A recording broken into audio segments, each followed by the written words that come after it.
There is no way to slow down the process. If there is cause, there is an underlying cause, there is not much we can do except one thing, and that is if you can reduce your weight.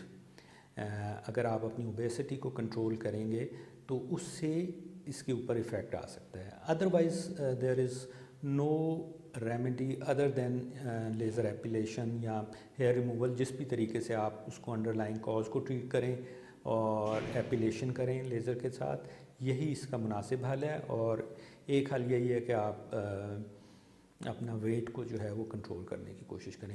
if you are obese, if you are obese or if you are overweight, then try to control your weight. جی اس کے علاوہ ابھی تک کچھ studies ہو رہی ہیں جن کے اندر anti inflammatory diet ہے, اور you try to look around کہ آپ کوئی ایسی پروڈکٹ تو نہیں یوز کر رہے ہیں جس طرح سے long term use of steroids ہے آن یور فیس, اور یا اگر آپ کوئی ایسی پروڈکٹس یوز کر رہے ہیں جن کے اندر ہیڈن اسٹیرائڈ کمپوننٹ ہے تو اس کو آپ کیئرفلی دیکھیے. اس کی وجہ سے ایکسیسو ہیئر گروتھ کے اوپر فرق پڑ سکتا ہے اور اپنا ویٹ کنٹرول سے فرق پڑ سکتا ہے. جی اس کے علاوہ کوئی اور خاص ایسا اسٹیپ نہیں ہے جو آپ لیں اور جس کی وجہ سے آپ کے ہیئر گروتھ کم ہو جائے.